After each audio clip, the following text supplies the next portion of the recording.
అన్నదాత అన్నదాత మీ అన్నదాత, చెమటోడ్చి ఆహారాన్నందించే రైతన్నా, అనునిత్యం నీ కండదండగా నిలిచే నేస్తం ఎవరన్నా. అన్నదాత అన్నదాత మీ అన్నదాత.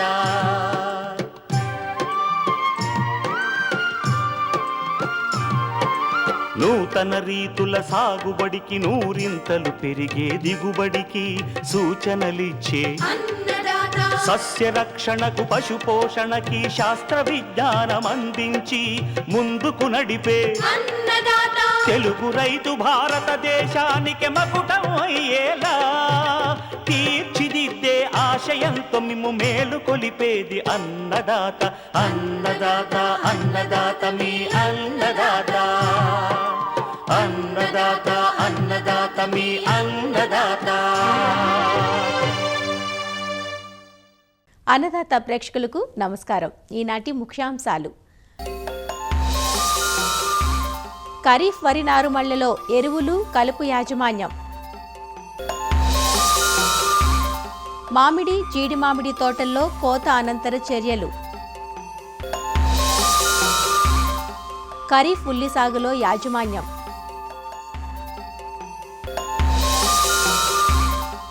ఇంకా జై కిసాన్ వ్యవసాయ సమాచారం.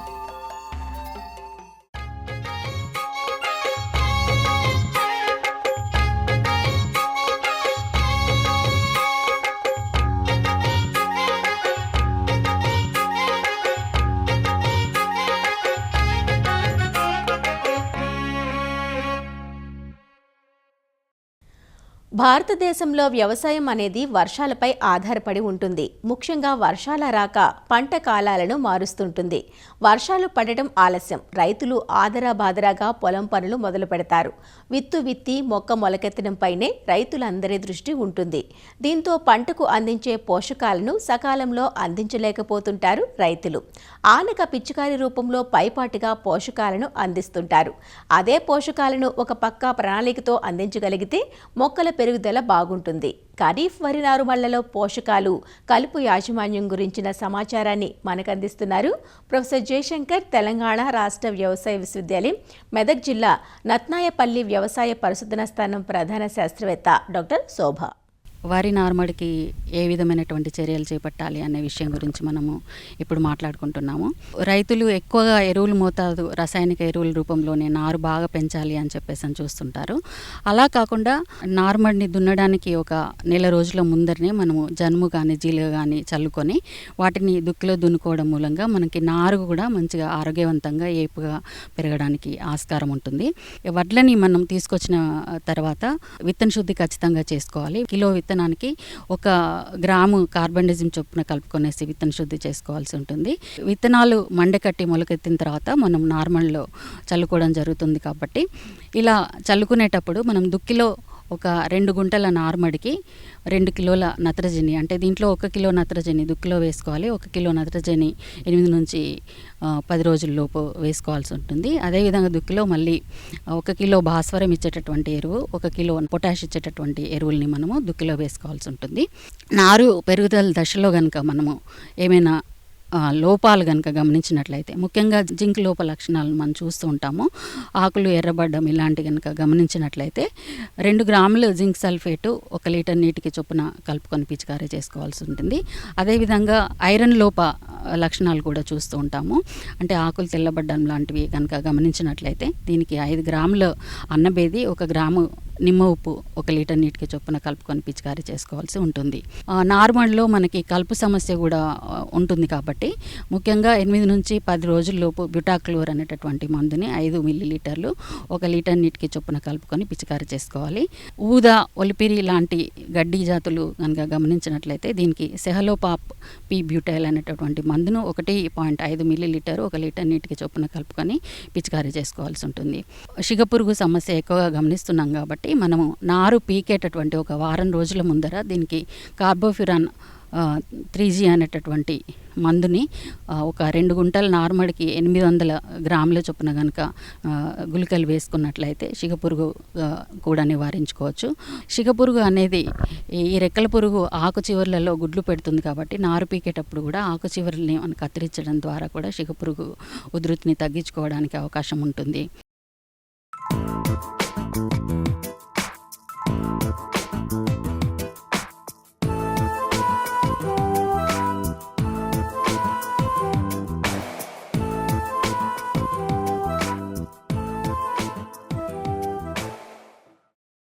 దాదాపు అన్ని ప్రాంతాలలో మామిడి, జీడి మామిడి తోటల్లో కోతలు పూర్తయ్యాయి.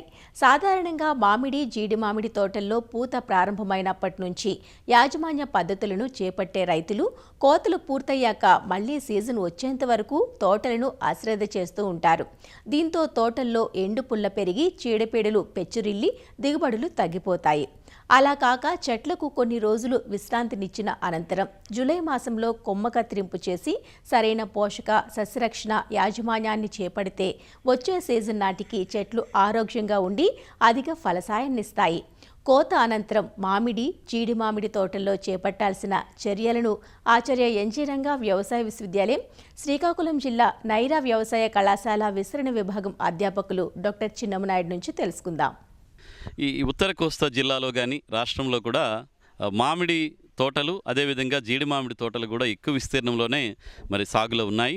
వీటిలో ఏంటంటే పూత వచ్చిన తర్వాత రైతులు ఆ తోటల మీద శ్రద్ధ పెడుతున్నారు, కానీ కోత దగ్గర నుంచి మళ్ళీ పూత రావడానికి మరల ఉన్నటువంటి 6-8 నెలలు సమయాన్ని వాళ్ళు ఏ విధమైనటువంటి యాజమాన్యం చాలా వరకు చేయట్లేదు. ప్రధానంగా ఏంటంటే మామిడి తోటలు కనుక చూసుకుంటే ఇప్పుడు తొలకరి వర్షాలు పడతాయి. ఇలాంటి వర్షాలు పడేటప్పుడు మామిడి తోట వరుసల మధ్య ఖాళీ ప్రదేశం ఉంటుందో ఖాళీ ప్రదేశాన్ని పవర్ టిల్లర్స్తో కానీ లేదా మినీ ట్రాక్టర్స్తో కానీ తప్పనిసరిగా దున్నుకోవాలి ఒకసారి. దీనివల్ల ఏంటంటే ఈ తొలకరి వర్షాలు పడేటప్పుడు భూమిలో నీరు నిలుపుదల చేసుకోవడానికి, తేమ శాతం పెరగడానికి అవకాశం ఉంటుంది. తద్వారా వేర్లకి కావలసినటువంటి తేమ అందుతుంది. అదేవిధంగా ఈ తొలకరి వర్షాలని ఉపయోగించుకొని మనం కనుక పచ్చిరొట్ట పంటలు కొంతవరకు ఈ జీలుగా అయితే కనుక 10-12 కిలోలు, జనుము అయితే కనుక ఒక 12-15 కిలోల వరకు ఈ తోట ఖాళీ ప్రదేశాల్లో ఏవైతే మనం దున్నుకుంటున్నామో అక్కడ పచ్చిరొట్ట విత్తనాలను కనుక చల్లి ఒక 45-50 రోజులు పెంచి మళ్ళీ మనం కనుక భూమిలో కలిగి దున్నితే ఆ భూమిలో సేంద్రియ పదార్థం పెరుగుతుంది, దిగుబడి మీద కూడా ఆ ప్రభావం కనిపిస్తుంది. మామిడిలోని కానీ జీడి మామిడిలో కానీ ఈ దిగుబడి పెరగాలంటే కొమ్మలన్నిటి మీద కూడా సూర్యరశ్మి బాగా పడే విధంగా ఉండాలి. ఈ విధంగా చేయడానికి కొమ్మ కత్తిరింపులు అనేవి తప్పనిసరిగా ఈ జూన్, జూలై నెలల్లోనే చేసేయాలి. అంటే వర్షాకాలం మొదలవుతూనే మనం కొమ్మ కత్తిరింపులు అనేవి చేయాలి. వీటిల్లో ప్రధానంగా ఏంటంటే బాగా పెరిగిపోయినటువంటి కొమ్మలు, అంటే కింద కొమ్మలకి సూర్యరశ్మి పడకుండా అడ్డు పడుతున్న కొమ్మలు ఏవైతే ఉన్నాయో వాటిని, అదేవిధంగా ఎండిపోయినటువంటి కొమ్మలు, ఎండిపోయినటువంటి పొలలు ఏవైతే ఉన్నాయో వాటిని కత్తిరింపులు చేసుకోవాలి. అదేవిధంగా చీడపీడలు ఆశించినటువంటి కొమ్మలు ఏవైతే ఉన్నాయో వాటిని కత్తిరింపు చేయాలి. అదేవిధంగా జీడి మామిడిలో అయితే కనుక కొన్ని రకాల కొమ్మలు భూమికి తాకుతూ కూడా వెళ్ళిపోతూ ఉంటాయి. అలాంటి వాటిని కూడా కత్తిరింపు చేయాలి. అంటే సుమారుగా మొక్క కాండానికి 1.5 నుంచి 2 మీటర్ల ఎత్తు వరకు కూడా ఎలాంటి కొమ్మలు కూడా భూమికి తగలకుండా, ఒక కొమ్మకి అడ్డుపడకుండా చూసుకొని ప్లాన్ చేసుకుని ప్రణాళికబద్ధంగా చేయాలి. తద్వారా ఏంటంటే ఈ కొమ్మ కత్తిరింపులు వల్ల మనకి ఎక్కువగా మళ్ళీ పూత రావడానికి, తద్వారా తదుపరి సంవత్సరాల్లో దిగుబడి ఎక్కువ పెరగడానికి కొమ్మ కత్తిరింపులు అనేవి చాలా ముఖ్యమైన యాజమాన్య పద్ధతి. ఈ కొమ్మ కత్తిరింపు చేసినప్పుడు కూడా క్రాస్గా 45 యాంగిల్లో కత్తిరించి కొమ్మ కత్తిరింపు కిందకు ఉండే విధంగా చూడాలి. అంటే పైవైపుకి కత్తిరించకుండా భూమికి కత్తిరించే ప్రాంతం భూమి వైపు ఉండే విధంగా కత్తిరించుకోవాలి. దానివల్ల వర్షం పడినా కానీ కాండంలోకి నీరు వెళ్లకుండా ఉంటుంది. తద్వారా మనకు శిలీంధ్ర తెగుళ్ళు ఆశించకుండా ఉంటాయి. అదేవిధంగా రైతులు ఎక్కడైతే కొమ్మ కత్తిరింపులు చేస్తారో పెద్ద కొమ్మలు కత్తిరిస్తే అక్కడ COC అంటాం, కాపర్ ఆక్సిక్లోరైడ్ లేదా ఈ బ్లైటాక్స్ని కొంచెం ముద్దగా కలుపుకొని పెద్ద కొమ్మలు కత్తిరించిన చివర్లకి మనం పేస్ట్ లాగా చేయాలి. లేదంటే ఒకసారి కొమ్మ కత్తిరింపులు అయిపోయిన తర్వాత ఈ కాపర్ ఆక్సిక్లోరైడ్ అనేటువంటి శిలీంద్ర మందుని 3 గ్రాములు 1 లీటర్ నీటికి చెప్పున కలిపి మొత్తం తోట అంతా కూడా పిచికారీ చేసుకుంటే ఈ వర్షాకాలంలో పడిన తేమ నీరు ఆ కొమ్మల్లోకి వెళ్లకుండా శిలీంద్ర తెగులు ఆశించకుండా ఉంటుంది. కాబట్టి కొమ్మ కత్తిరింపులు చేసినప్పుడు ఇలాంటి జాగ్రత్తలు రైతు సోదరులు తీసుకోవాలి. ఇంకొక ముఖ్య యాజమాన్య పద్ధతి ఏంటంటే, మనకి దిగుబడి రాబోయే సంవత్సరాలు పెరగాలంటే ఈ కొమ్మ కత్తిరింపులు చేసిన సమయంలో ఒకసారి వర్షం పడితే సరే, లేకపోతే నీటి అవకాశం ఉంటే ఒక్క దఫ నీరుని తోటకి అందించాల్సిన అవసరం ఉంటుంది. ఇకపోతే ఈ జీడి మామిడిలో కానీ మామిడిలో కానీ దిగుబడి పెరగాలి, కోత అనంతరం చేసేటువంటి యాజమాన్యంలో ప్రధానమైనది ఏంటంటే పోషకాలను అందించడం. వీటిని కూడా మనకి మామిడి పంటకైతే కనుక మనకి సుమారుగా 10 సంవత్సరాలు పైబడినటువంటి చెట్లు ఏవైతే ఉంటాయో వాటికి ఒక 100 కేజీల వరకు FIM అంటే పశువుల గత్తం, లేదంటే మీకు అందుబాటులో ఉంటే వర్మి కంపోస్ట్ ఉంటే ఒక 10 కేజీలు ఒక మొక్కకి ఒక 3 మీటర్ల దూరంలో పాదుల్లాగా చేసుకొని అందులో ఈ సేంద్రియ ఎరువులు వేయాలి. వీటితో పాటుగా ఒక 10 సంవత్సరాలు దాటినటువంటి మామిడి మొక్క అయితే కనుక సుమారుగా ఒక మొక్కకి 2 కిలోల యూరియా, ఒక 6 కిలోల వరకు సింగిల్ సూపర్ ఫాస్ఫేటు, 1.5 కిలోల వరకు కూడా పొటాష్ అవసరం వస్తుంది. కాకపోతే మొత్తం మోతాదుని ఒక దఫా కాకుండా 2 దఫాలుగా వేసుకోవాలి. 2/3 వంతు ఇప్పుడు జూలై నెలలో వేసుకోవాలి. తర్వాత మరలా మిగిలినటువంటి 1/3 వంతుని సెప్టెంబర్, అక్టోబర్ నెలలో వేసుకోవాలి. అదేవిధంగా జీడి మామిడి అయితే కనుక మనకి 5 సంవత్సరాలు పైబడినటువంటి తోటలు ఏవైతే ఉంటాయో వాటికి మనం కూడా ఒక 2 కిలోల యూరియా అవసరం ఉంటుంది. ఒక 750 గ్రాముల సింగిల్ సూపర్ ఫాస్ఫేటు, 250 గ్రాముల పొటాష్ అవసరం ఉంటుంది. దీంట్లో కూడా మనం 2/3 వంతు నత్రజని, మిగతా భాస్వరము, పొటాషు ఈ జూలై నెలలోనే వేసుకుంటాము. మిగతా యూరియా ఏదైతే 1/3 వంతు ఉంటుందో మళ్ళీ సెప్టెంబర్ నెలలో ఎరువును అందించుకుంటాం. అదేవిధంగా ఈ పోషక యాజమాన్యంలో భాగంగా మామిడిలో ప్రత్యేకంగా మనకి సూక్ష్మ ధాతు పోషక లోపాలు కూడా మరి వస్తుంటాయి.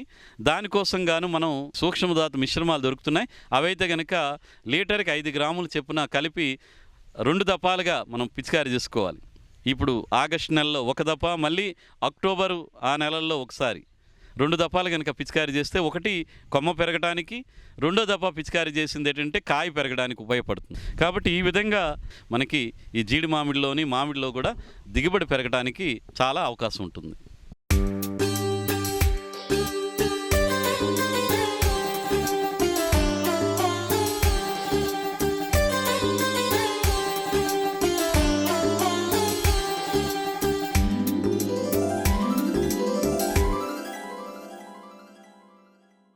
ఉల్లి లేనిదే వంటిల్లు లేదంటే అతిశయోక్తి కాదు. నిత్యావసరంగా మనం వాడుకునే ఉల్లిని ఖరీఫ్, రబీ, వేసవి ఇలా అన్ని కాలాల్లోనూ సాగు చేస్తారు.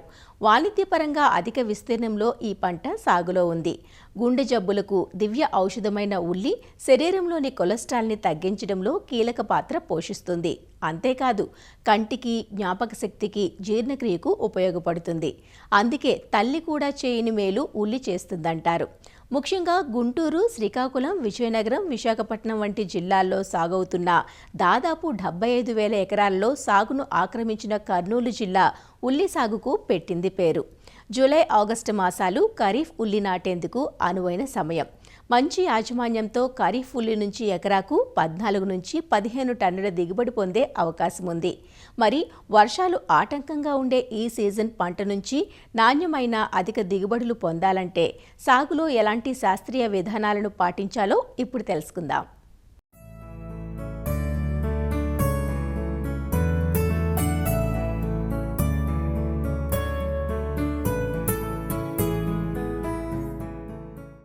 ఖరీఫ్ ఉల్లిని జూన్, జూలై నుంచి అక్టోబర్, నవంబర్ వరకు సాగు చేస్తారు.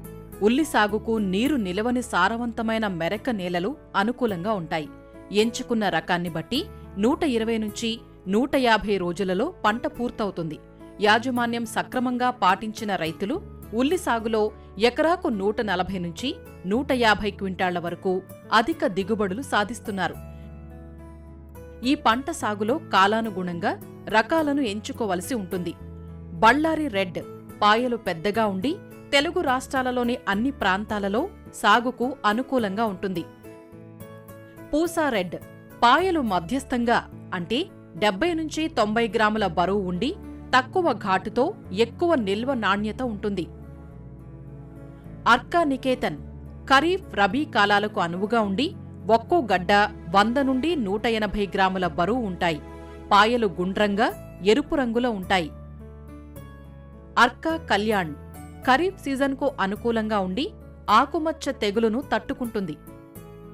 అర్కా ప్రగతి 120 రోజులలో కోతకు వచ్చే ఈ రకం ఖరీఫ్ రబీ కాలాలకు అనువుగా ఉండి పాయలు గుండ్రంగా ఎరుపు రంగులో ఉంటాయి. S53 రకం 140 రోజుల పంటకాలం కలిగి పాయలు మధ్యస్థ గుండ్రంగా ముదురు గోధుమ రంగులో ఉంటాయి. అగ్రిఫౌండ్ డార్క్ రెడ్ పాయలు చిన్నవిగా గులాబీ రంగులో ఉండి ఘాటు ఎక్కువగా ఉంటాయి. ఎక్కువ రోజులు నిల్వ ఉండి రవాణాకు అనువుగా ఉంటాయి. సాధారణంగా మన రైతులు ఉల్లిని కాలానుగుణంగా 2 రకాలుగా నాటుతూ ఉంటారు.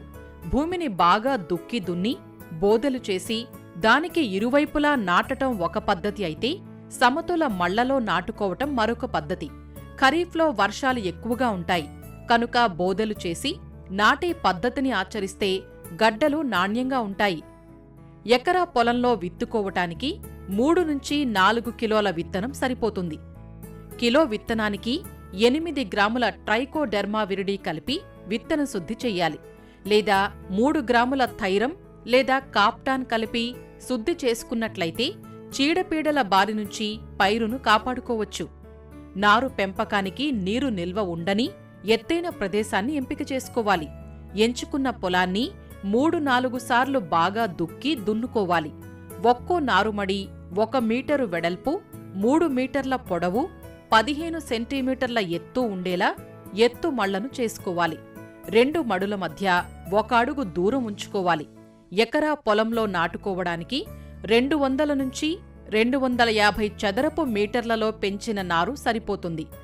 రైతులు 50% నీడనిచ్చే షేడ్ నెట్లను ఏర్పాటు చేసుకున్నట్లయితే మొలక శాతం బాగుండి నారు నాణ్యంగా ఉంటుంది. నారు మళ్లను 10 రోజులకు ఒకసారి లీటరు నీటికి 3 గ్రాముల కాపరాక్సీ క్లోరైడ్ కలిపి మళ్లను బాగా తడిపినట్లయితే నారు కుళ్ళును అరికట్టి నాణ్యమైన నారును పొందవచ్చు. ఇటీవలి కాలంలో అత్యంత ఆదరణ పొందుతున్న ప్రోట్రేలలో నారు పెంచే విధానంలో నారు పెంపకం చేపట్టినట్లయితే విత్తనం ఆదాతో పాటు ఆరోగ్యవంతమైన నారును పొందవచ్చు. ప్రధాన పొలాన్ని ముందుగా 3 నుంచి 4 సార్లు బాగా దుక్కి దున్ని చదును చేసుకోవాలి. 30 సెంటీమీటర్ల ఎడంతో బోదెలు చేసుకుని బోదెకు ఇరువైపులా నాటుకోవాలి. నాటే ముందు నారును 1% బోర్డో మిశ్రమంలో ముంచి నాటటం వల్ల భూమి నుంచి ఆశించే తెగుళ్ల నుంచి పంటను కాపాడవచ్చు. ఆఖరి దుక్కిలో ఎకరాకు 10 టన్నులు బాగా చివికిన పశువుల ఎరువుతో పాటు 24 కిలోల భాస్వరం ఇచ్చే ఎరువులు వేసి కలియదున్నుకోవాలి. 60 నుంచి 80 కిలోల నత్రజని, 24 కిలోల పొటాషిచ్చే ఎరువులను 2 సమభాగాలుగా చేసుకుని నాటేటప్పుడు ఒకసారి, నాటిన 30 రోజులకు రెండవసారి పైపాటుగా వేసి నీటి తడిని ఇచ్చినట్లయితే గడ్డలు బాగా ఊరుతాయి.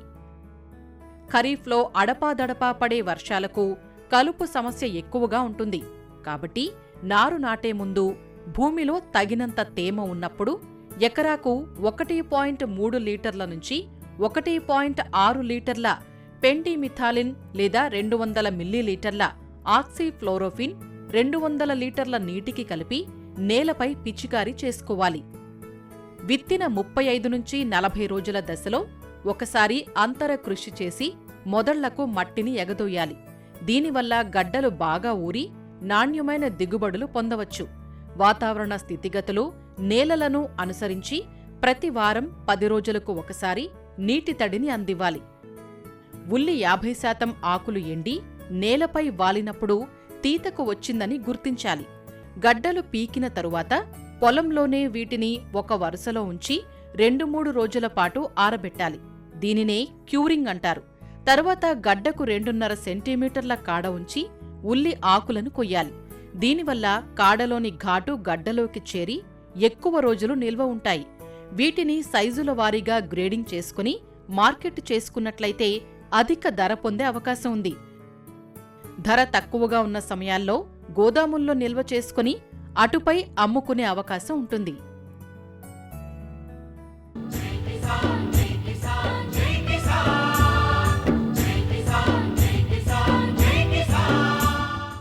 వ్యవసాయ సమాచారం ఇప్పుడు జై కిసాన్లో చూద్దాం. ఖరీఫ్ సాగు పనులు ముమ్మరమయ్యాయి. సాగునీటి వనరులు అధికంగా ఉన్న ప్రాంతాల్లో ఇప్పటికే రైతులు వరి నార్లు పోయడం ఆరంభించారు. అయితే ప్రస్తుత సీజన్లో సాగు చేసే పంటలకు ఎలాంటి ధరలు వస్తాయి, మద్దతు ధరలకు మించి ధర దక్కుతుందా అనే సందేహం రైతుల్లో ఉంటుంది. ఇలాంటి పరిస్థితుల్లో ఆంధ్రప్రదేశ్లోని ఆచార్య ఎన్జీ రంగా వ్యవసాయ విశ్వవిద్యాలయంలోని మార్కెటింగ్ ఇంటెలిజెన్స్ విభాగం ధరల అంచనాలపై నివేదికను తయారు చేసింది. దీని ప్రకారం పలు పంటలకు కేంద్ర ప్రభుత్వం ప్రకటిస్తున్న కనీస మద్దతు ధరల కన్నా కాస్త అధికంగానే ధరలు దక్కే అవకాశముందని వివరిస్తున్నారు. వరి, అపరాలు, నూనె గింజలు, మిరప, పసుపు తదితరాలకు మంచి ధరలు దక్కుతాయని సూచిస్తున్నారు. ఒకే రకమైన పంటలు వేయకుండా గిరాకీ ఉండే పంటలను ఎంచుకోవాలని రైతులకు తెలియజేస్తున్నారు. డిమాండ్, సరఫరాతో పాటు ఎగుమతులు, దిగుమతులు, నిల్వ, వినియోగం ఇలా అనేక అంశాలను మార్కెట్ నిపుణులు, అనుభవజ్ఞులతో సమీక్షించి అంచనా వేసిన ధరలను ప్రకటిస్తున్నట్లు ఆంగ్రూ విశ్లేషకులు తెలియజేస్తున్నారు. ఖరీఫ్లో పంట కోత సమయంలో ధరలు ఎలా ఉండటానికి అవకాశం ఉంది అనే విషయంగా ఆచార్య ఎన్జీ రంగా వ్యవసాయ విశ్వవిద్యాలయంలో నెలకొల్పిన వ్యవసాయ మార్కెట్ ఇంటెలిజెన్స్ సెంటర్ అని చెప్పి ఆ సెంటర్ ద్వారా మేము మొత్తం డేటా తీసుకొని అనాలిసిస్ చేయటము, ఆ అనాలిసిస్లో వచ్చిన రిజల్ట్స్ అన్నీ కూడా రైతులకు చేరవేయటం అనేది మనం ఎప్పుడు చేస్తున్న ప్రక్రియ. ఈసారి అన్ని పంటలకు కూడా ధరలు ఆశాజనకంగానే ఉంటాయని చెప్పి మనం చెప్పుకోవచ్చు.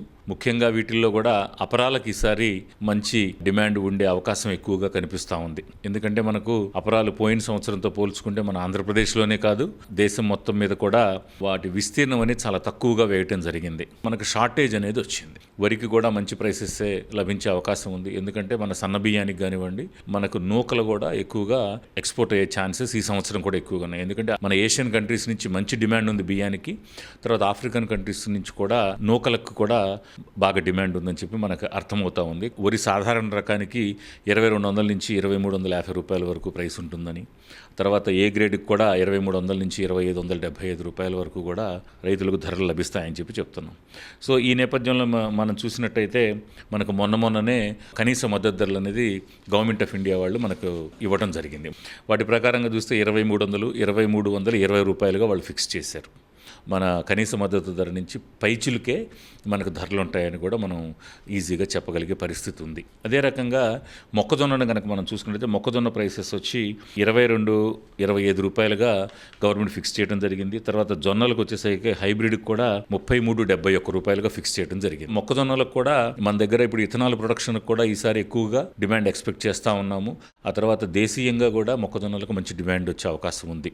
ఎందుకంటే మన పౌల్ట్రీలో కానివ్వండి, గేదెల మేతలకు కానివ్వండి, దేనికైనా కానీ మంచి ధరలు వచ్చే అవకాశం ఉంది. అపరాలకు వచ్చేసరికి మినుములు వచ్చేసరికి 7400 రూపాయలు గాను, పెసలు వచ్చేసరికి 8682 రూపాయలు గాను, కందులు వచ్చేసరికి 7550 రూపాయలుగా ఫిక్స్ చేయడం జరిగింది. ఫర్ ఎగ్జాంపుల్ ఇప్పుడు మనం కందులు కనుక చూసుకున్నట్టయితే విస్తీర్ణం కూడా లాస్ట్ టైం బాగా తగ్గడం జరిగింది. విస్తీర్ణం తగ్గటమే కాకుండా మనకు వర్షాభావ పరిస్థితుల వల్ల కూడా ప్రోడక్ట్ చాలా తక్కువగానే మనకు రావడం జరిగింది. ఏ నేపథ్యం ఉన్నా కానీ ఈ సంవత్సరం మొన్న రిలీజ్ చేసిన కనీస మద్దతు ధరలతో కనుక పోల్చుకునేటట్లయితే అపరాలకు కూడా ఎట్టి పరిస్థితుల్లో మంచి ధరలే ఉంటాయి అని చెప్పి మనం ఈ కేంద్రం ద్వారా విశ్లేషణ చేయడం అనేది జరుగుతూ ఉంది.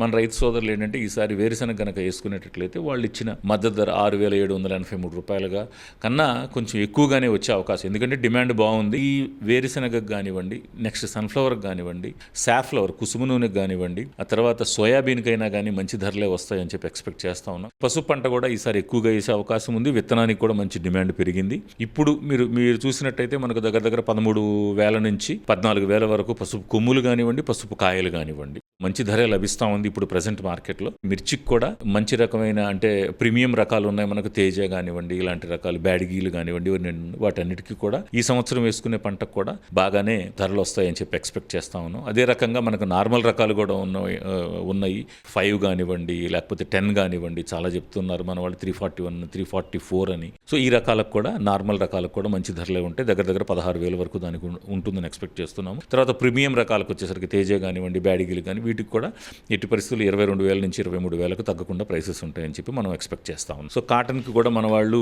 మద్దతు ధరను అయితే ప్రకటించారు. 7,121 రూపాయల నుంచి 7,521 రూపాయల వరకు. రైతు సోదరులందరికీ మరొక్కసారి విజ్ఞప్తి ఏంటంటే ఇప్పుడు మేము చెప్పిన అనాలిసిస్ ప్రకారంగా ఈసారి పంటలన్నిటికీ కూడా మంచి ధరలే ఉంటాయని చెప్పి ఎక్స్పెక్ట్ చేస్తూ ఉన్నాము. ఆ ఎక్స్పెక్ట్ చేసిన నేపథ్యంలో ఏంటంటే మనము ఏ పంట వేసుకున్నా కానీ కొంచెం ఖర్చు తగ్గించుకొని ఎక్కువ దిగుబడి వచ్చేలాగా మన అవకాశాలు కనుక చూసుకునేటట్లయితే ఇంకా బాగుంటుంది అనేది మా అందరి ఉద్దేశం. మరిన్ని విభిన్న అంశాలతో రేపటి అన్నదాతలో మళ్ళీ కలుసుకుందాం. అంతవరకు సెలవు. నమస్కారం. అన్నదాతలు తమ సందేహాలు సమస్యలను 1800-425-4085 టోల్ ఫ్రీ నెంబర్లో ఉదయం 10 గంటల నుంచి 11 గంటల మధ్య పని దినాలలో సంప్రదించగలరు. ఈ కార్యక్రమాన్ని యూట్యూబ్లో www.youtube.com/annadata-etv లింక్ ద్వారా వీక్షించవచ్చు. అన్నదాత కథనాలు ఈటీవీ విన్ మొబైల్ యాప్లో వీక్షించండి.